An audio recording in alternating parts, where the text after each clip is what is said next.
When we first came into Mitchell's Plain, Pastor Jonathan and myself, we came here and we looked at this building from the outside, and it was nothing fantastic.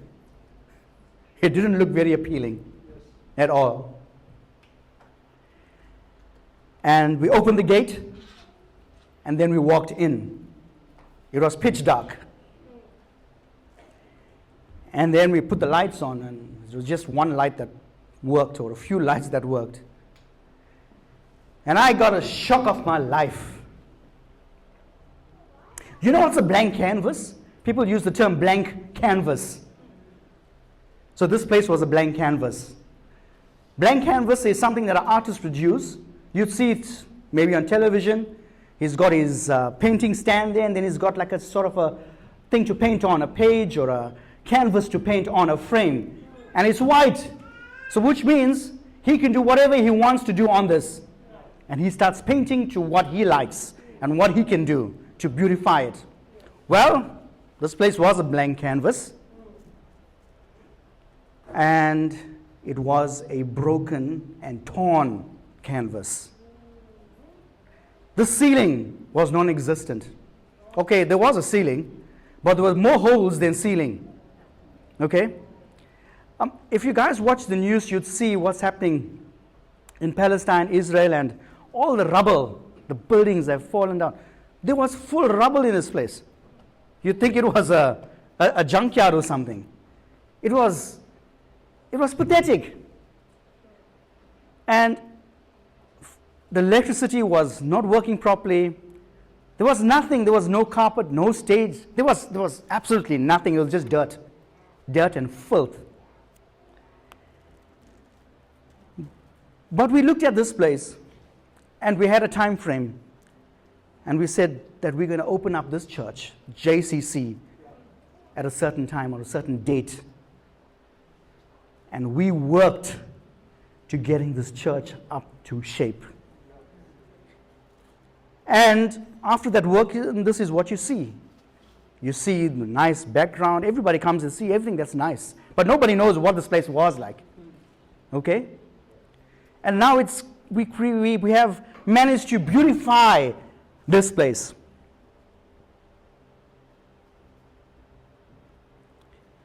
There was no stage, there was no carpets, there was no chairs.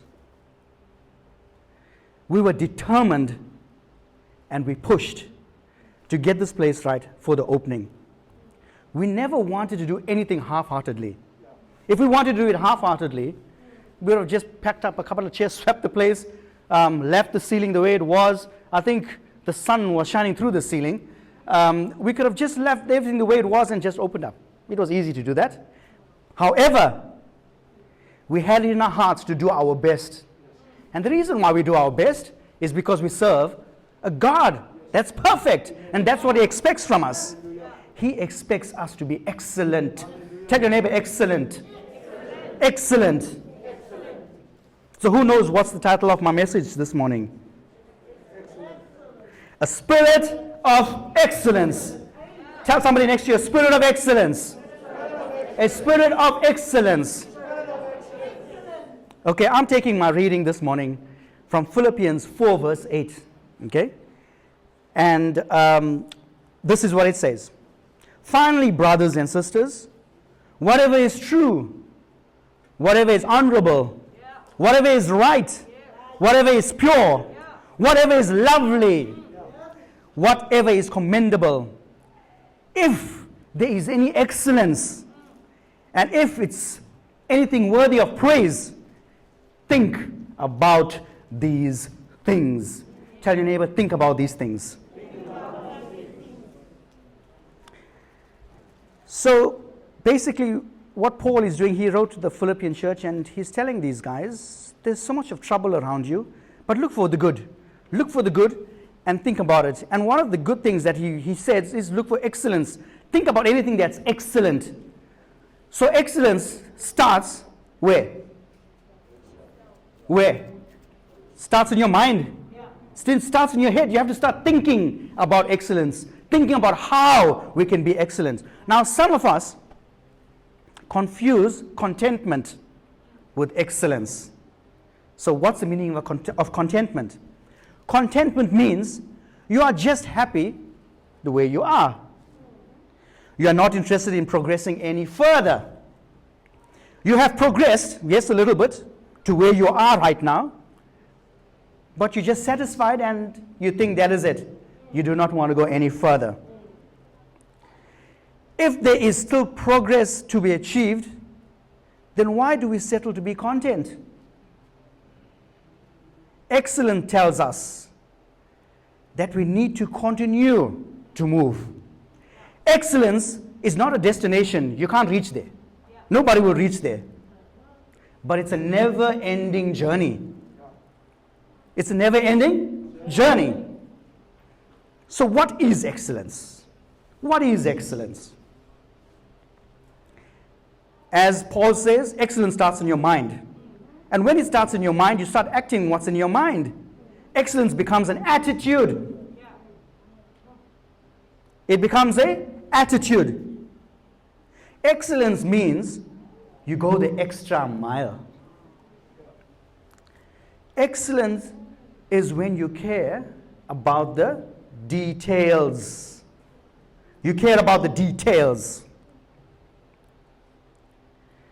Excellence is understanding that the small things is actually big things. If we're talking about detail, the smallest detail is actually a big detail. It's something big. There's nothing really small about it.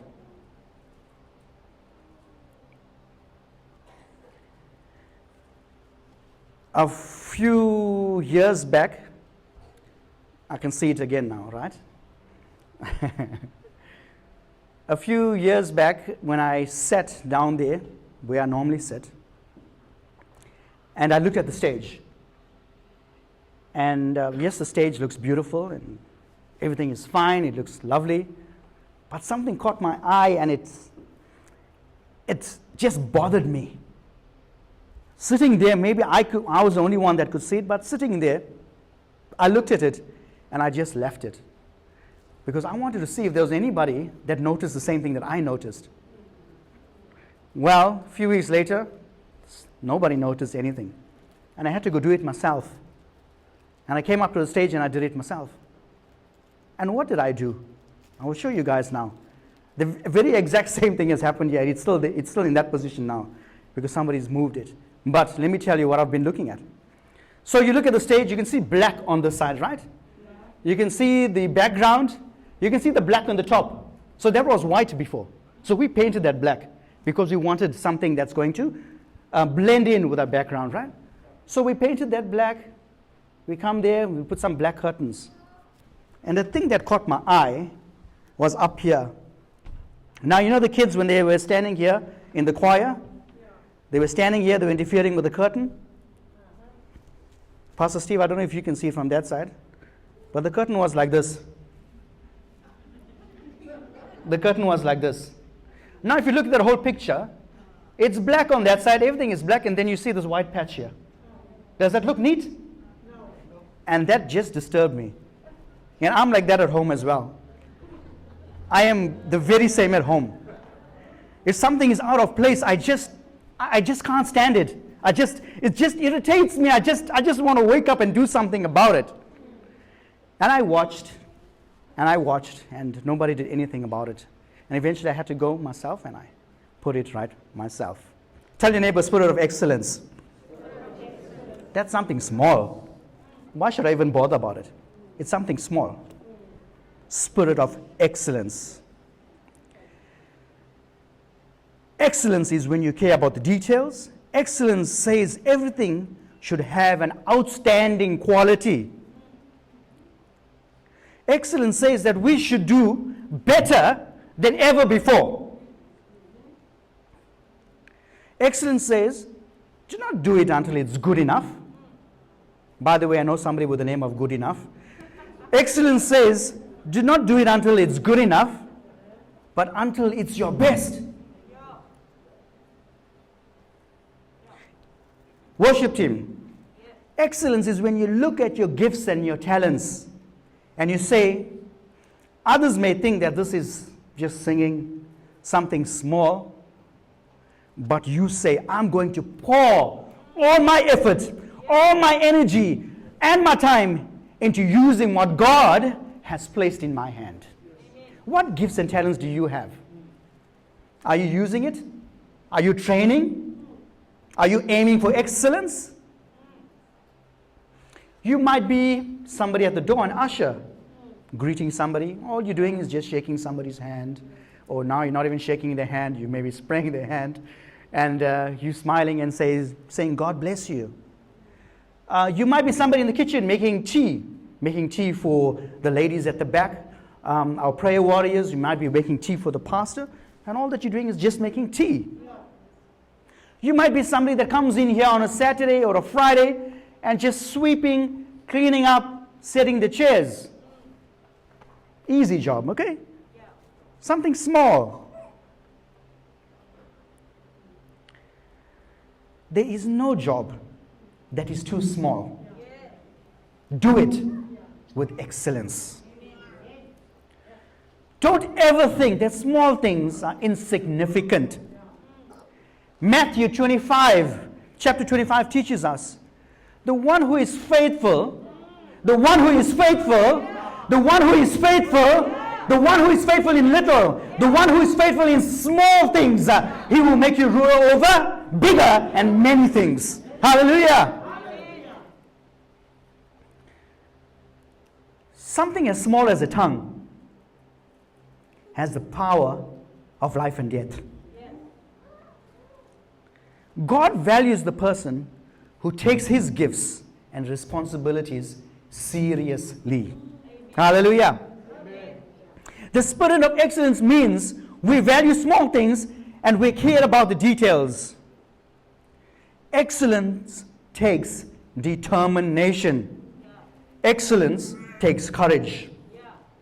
When we came into this area to set up the church, we were determined.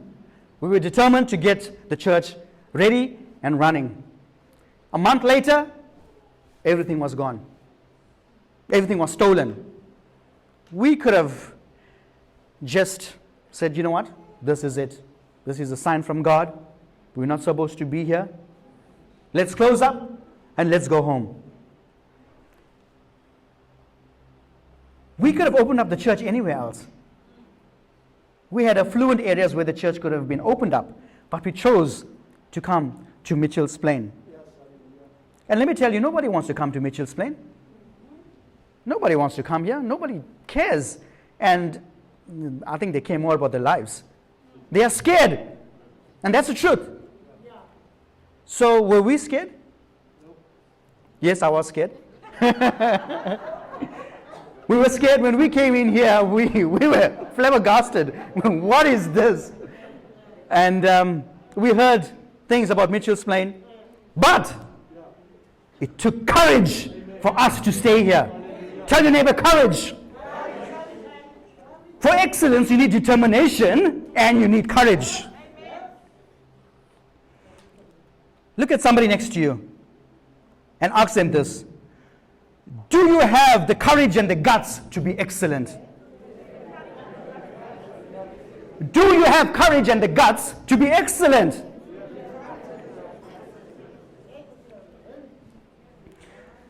Well, this morning I am going to concentrate on Daniel. Everybody know Daniel? In the lion's den. When Daniel went to the lion's den, he removed the false teeth from the lion. So the lions couldn't eat him. Okay, so Daniel is famous for that story of being in the lion's den and God just shut them out of the lions. So Daniel is a short book. It's a small book in the Bible. This week, I want you as our church to read the book of Daniel. It's only 12 chapters and it should not take you very long to read. And why am I asking you to read? Because you need to make sure that I'm telling you the truth. Because I'm not going to read the whole thing on stage this morning. So you guys need to read the whole of Daniel. Okay, this week. Are you going to do it? Are you going to do it? Make a note to do it. Read the book of Daniel. So Daniel lived in Jerusalem as a young man.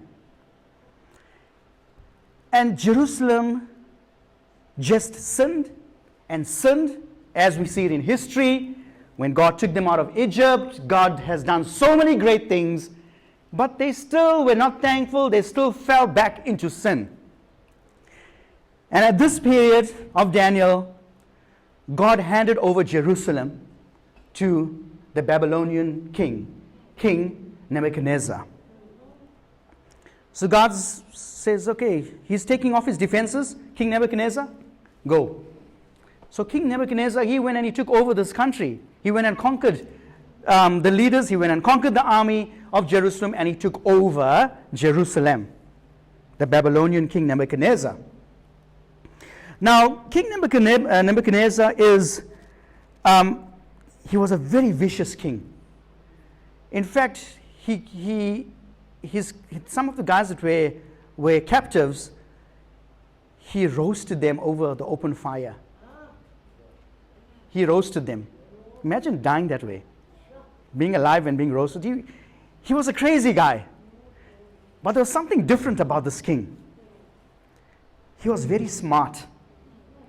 So he went and he conquered, okay? And wherever he went and conquered, he did one thing. He ordered his men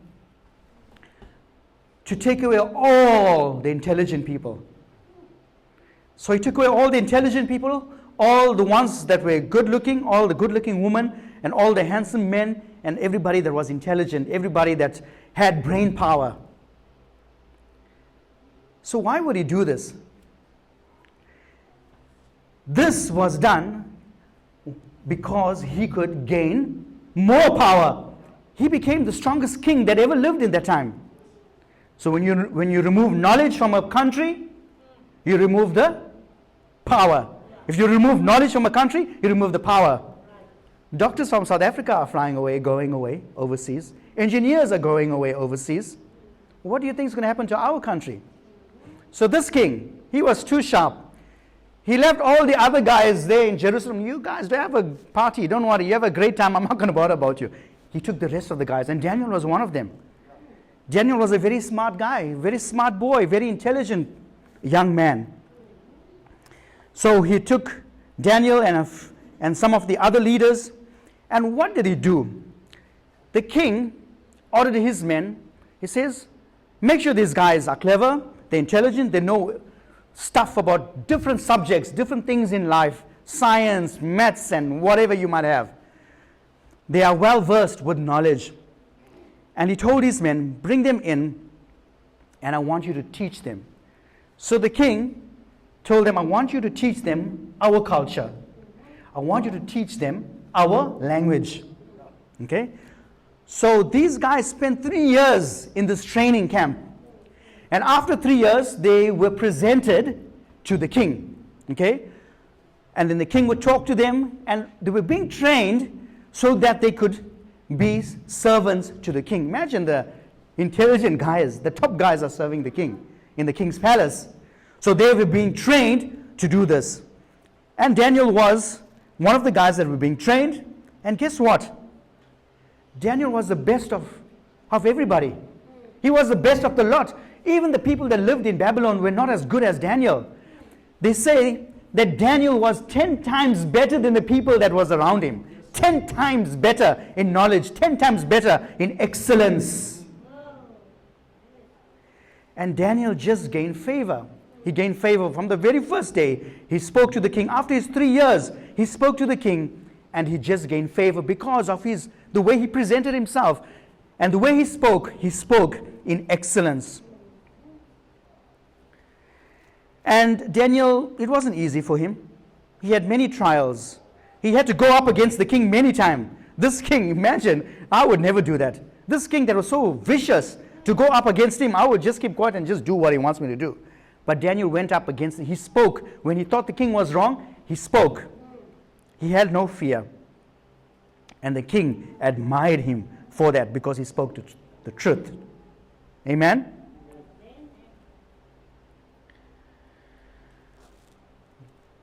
Daniel, the king tried to teach them the culture, teach them the language for only one reason, is to get the mindsets of their God, to help them forget what they've learned in Jerusalem, to brainwash them to think like the way the Babylonians thought. But Daniel did not do that. Every day, 3 times a day, Daniel will go and pray.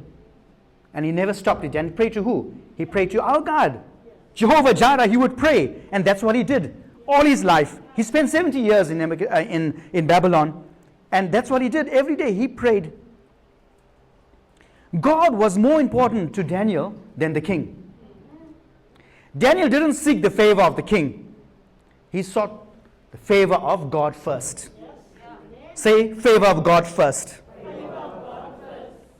As you seek God, as you worship Him, as you read His Word, are you reading your Word? Are you reading your Word? And as you put your trust in Him, God will favor you. Hallelujah. He will open doors that only He can open. He will give you opportunities that only He can give. Why? Because He is a God. This God is seeking men and women who trust in Him, who looks to Him, who does not look to the problems, who does not look to the circumstances, who does not listen to anybody else, but listen to what He has to say. People who wants His favor before the world's favor. Daniel sought God's favor. Daniel found God's favor. He found favor in a nation that didn't believe in God at all. They were non-believers. But because he walked in that spirit of excellence, because he walked in the spirit of excellence, he was able to live a life that pointed a godless nation to the living God. Come on, let's give Jesus some praise there.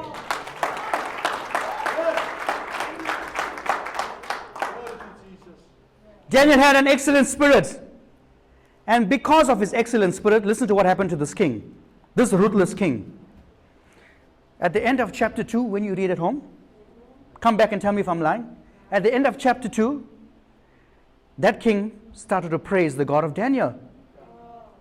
At the end of chapter 3, that God began to praise the God of Daniel. The non-believing man, king, decided to praise the God of Daniel. At the end of chapter 4, that king became a believer. This king was so powerful, okay? He was so powerful that he made images of himself, statues of himself, that people had to bow down to it. Because he thought he was a god on his own. He thought he was a god himself. By the end of chapter 4, he realized he is nothing because of Daniel. Daniel pointed him to who God is because of his spirit of excellence. It is the excellent spirit that gave Daniel access to the ear of the king that had no relationship with God. And the king eventually believed in the God of Daniel. There are some people and places that God needs you, needs us to take the gospel to. And those people won't be attracted to the Bible in your hand. They will run away when they see you coming with the Bible. But they will be attracted to an excellent spirit. Somebody is going to notice your excellent spirit and ask you, what is it? What is it that causes you to do the things the way you are doing it? And then you can say, it's the Lord God Almighty, my Creator, who is excellent. And because I have an excellent Creator, I have no choice. I have no choice but to be excellent. Amen. Your excellent spirit will give you access to a non-believing boss. Students, your excellent spirit can give you access to a non-believing teacher. Having an excellent spirit is important because it will impact your witness to this world. So, with all this talk about excellence, How do we get excellence? And how do we maintain excellence? Well, these are the things I've learned from Daniel. Number one, have an excellent faith. Well, while Daniel was there, Daniel got promoted in the government of that country. Babylon was the highest power in the world at that time. And Daniel got promoted to such an extent that he became the third person or the third highest ruler in that country. Now, can you imagine this? Somebody that's coming from Zimbabwe, they're coming into South Africa, and they're becoming this great ruler. And what do you think the people would say? Who is this guy? He's a foreigner. He doesn't even belong to this country. But he's coming here and he wants to take over everything. We have to answer to him. We have to obey him. He's the head of us. How is that possible? So all the guys that were under him, they became a bit frustrated. They became a bit jealous. It's like, this can't be. So what did they try to do? They tried to get Daniel out. They tried to get him out of their country. They tried to get the king to kill him. So they went and they started investigating this man Daniel. They went to and fro, and guess what? They found nothing. They could find nothing wrong with this man. He did his work to the T. He was as straight as a pin. There was no fault. There was nothing wrong with him. So these guys got exhausted. But they remembered one thing. They remembered him praying. How would they know that he prays?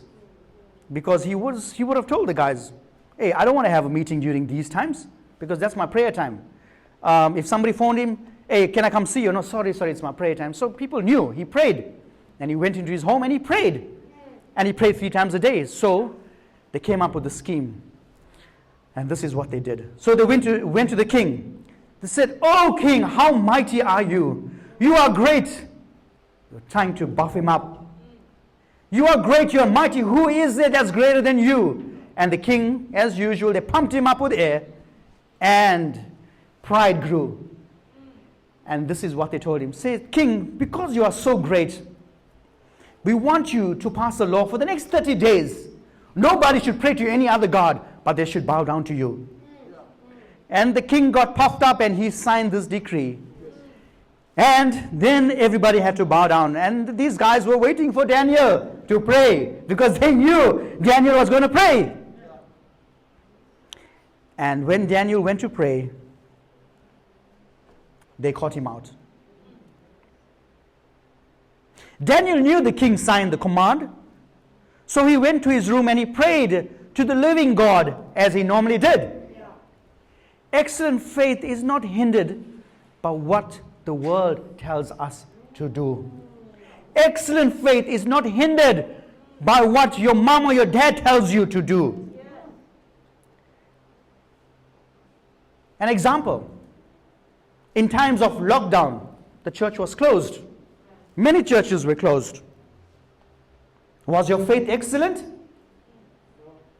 Did you pray at home? We made many announcements. We sent many messages. Pray at home. Did you take communion? Or were you just ignoring your faith? Waking up late? Having a big lunch? Watching movies? And just being plain old lazy? If you want an excellent spirit, you need to have an excellent and uncompromising faith. Number 2, you have an excellent spirit by having excellent habits. So what's the definition of a habit?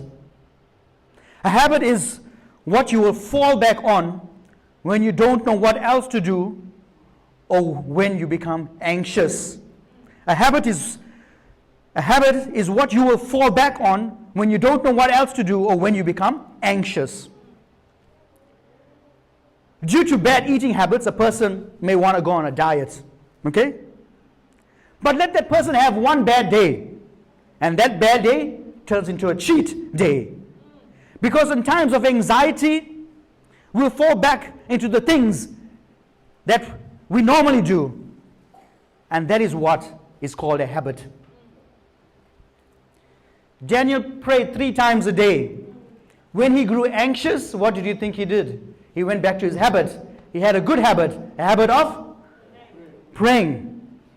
When he grew anxious about the king's decree and being thrown into the lion's den, his habit kicked in and he prayed. This is an excellent habit. When you are going through times of trials, tribulation, anxiety, pressure, rough seasons in your life, what are the habits do you fall back on? When you are stressed, do you fall back on smoking? When the pressure is on, do you fall back on drinking? Is it depression that you fall back on? Is it quitting what you love to do? Is that your habit? You can never keep a job. When things get tough, just quit. Just leave. If you are going to have an excellent spirit, church, you have to have excellent habits. Tell your neighbor, excellent habits.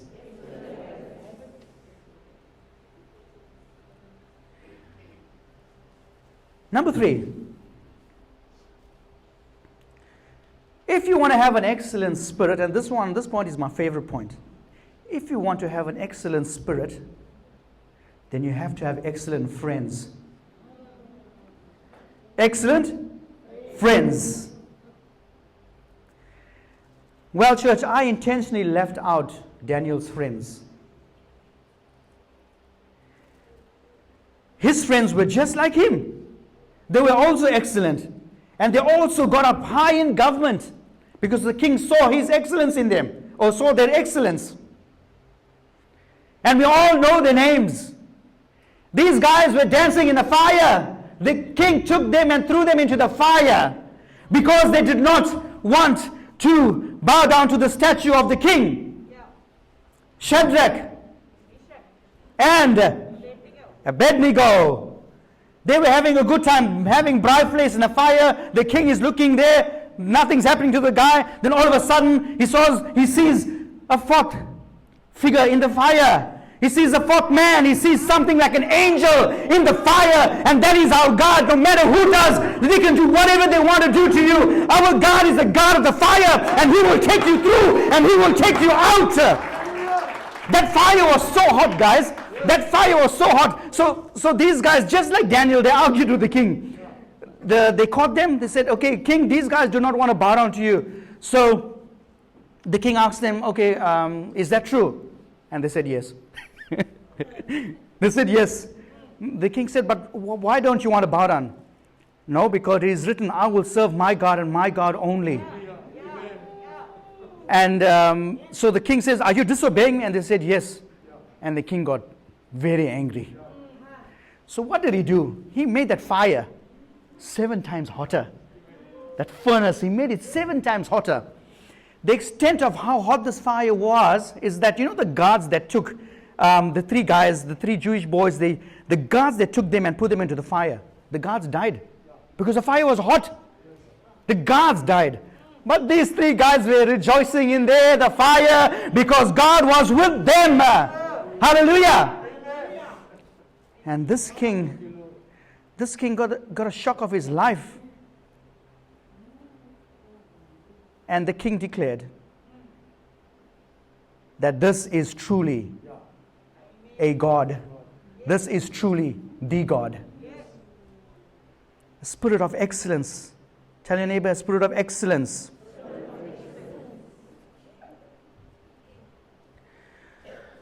Well, we need to have excellent friends. Did I have excellent friends? Me personally? Nope. I did not have excellent friends. My friends, they love to drink. But I still joined them because I love them. I love my friends. They were good people. but they had very bad habits. Okay? And, youngsters, you'd say, okay, if you got a friend with a bad habit and if you join them, maybe they can change their habit. Well, that didn't happen for me because they never changed their habit. I thought I could be a good influence. Well, I did the things that they've done as well. I tried it, but it never became a habit for me. So I was always the sober one amongst them. I was always the guy that used to be there, and the things that happened, once my friend, he had no license, he had a few dops, he's driving, and then somebody came on the road and cut him off. And he smashed into this guy. And what do you think was the next thing he did? In the car, he jumped and he went into the back. He went to the back seat, and I was sitting in the passenger seat in the front. And what do you think I did? I jumped and I went on the driver's side to act like I was, because I was the one that had the license. And it so happened that the car that we smashed into, it wasn't our fault. It wasn't my friend's fault. It was somebody that came. He was supposed to stop at the stop street, and we were going straight. And he was supposed to stop at the stop street, but he never. He just turned onto the road, and we knocked into him. And this was the son of a policeman. So you could imagine what happened there. So we went to the police station, and it so happened people saw what happened in the car, how we changed seats and we switched. So we were caught out. But thank God nothing serious happened to us. But those are the type of friends that I had, okay? Another incident, we went to play pool, and I love playing pool. I used to play pool a lot. I used to enter competitions. I used to win competitions playing pool, for those of you that didn't know. And so we went to this place to play pool, and as usual, where there's pool, there's booze, okay? Well, I wasn't drinking, my friends were. And we went, parked the car, we went in there, and we're playing, and we were having a nice time playing, and then all of a sudden, my friend just looks up, and because there's a guy that walked into the place. And the guy that walked into the place, and then this guy just started swearing. And then there was a whole crowd of guys came and surrounded us. So my friend, when we were in a nightclub, he started a fight with this guy. In a nightclub, everything is dark. You can't really see much. And it so happened we went to play pool in this place a few weeks later, and it was this guy's father's shop. And then you know what happened. We had to go running out of that place. We ran out of the place.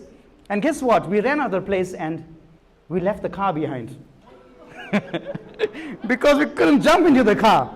These guys had guns and stuff, and they were starting to shoot. So we had to escape. So we ran out of the place. So now, we all got home. We're walking home, and we're thinking, hey, what are we going to do about the car now? So my friend, he was the causer. He started it a few weeks before. He started this fight. And who was the scapegoat? I was the scapegoat. I had to go and fetch the car. I was the only sober guy there. I was the guy that didn't start the fight with anybody. And I had to go collect the car. And I collected a few punches with the car. But I got the car back. So those are the type of friends that I had. As I told you in the beginning, I love my friends. And they were good people. But if I knew better, I would have worked on trying to get friends who were excellent, who were better than me, then I could learn something from them. So we need excellent friends in our lives. Some of us don't like hanging around people with excellent spirit, with an excellent spirit, because it shows us how much we need to grow. It shows us how much we need to grow. You can't stand somebody that's excellent. So what do? We push those people away, and we surround ourselves with people that are either doing just as much as we are, or even a bit less. Because when people around me are doing less, that makes me feel excellent and good about myself.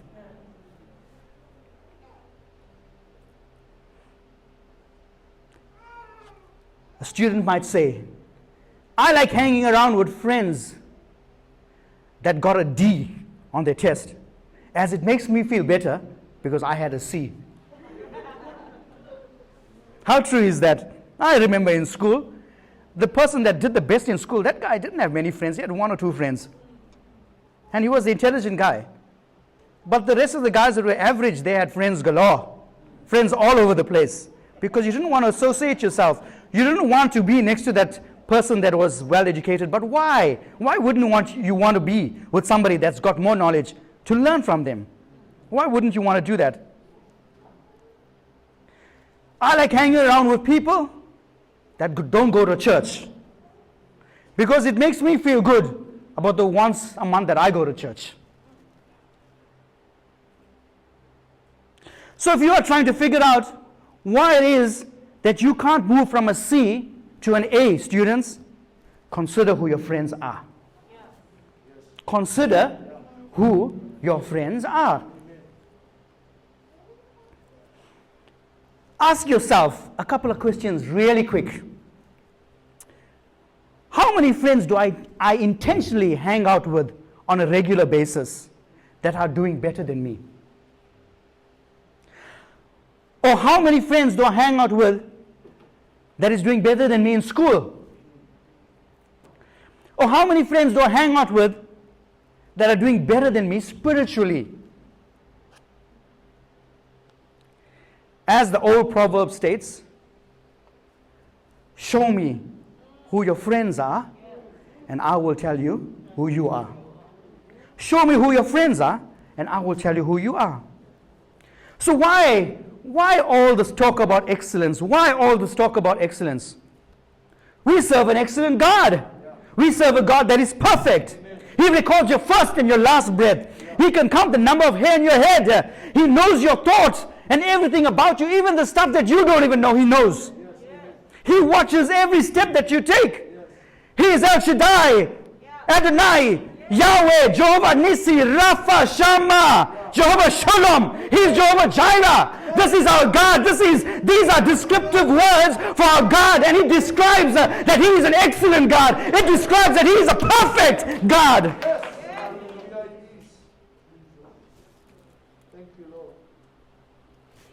Today I can't stand here and talk to you about perfection, because none of us are perfect. You will never get perfect. You can never get perfect. There's only one man that walked this earth that was perfect. We will never be able to attain perfection. But let me tell you something. We have to strive for perfection. We have to strive. Tell your neighbor, have to. We have to strive for perfection. And let me tell you something else. You will never reach perfection, but in the process, you will achieve excellence. Come on, let's give Jesus a hand. Aim for perfection. You will never achieve perfection, but in that process, you will achieve excellence. Church, this morning, a spirit of excellence can take you to places that you have never gone before. If you can decide in your mind, in your heart, to pursue excellence, we will be able to achieve and maintain excellence. We need to have excellent faith because we serve an excellent God. We need to have excellent habits. We need to surround ourselves with excellent people. What area in your life today do you need to achieve excellence?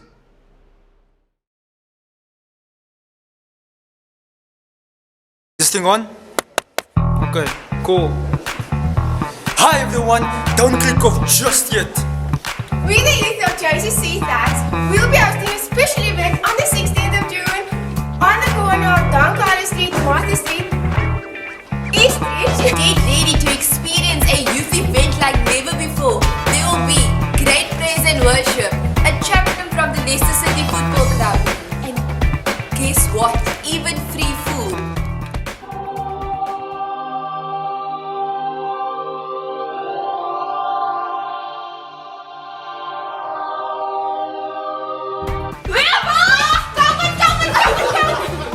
So get ready to praise like never before.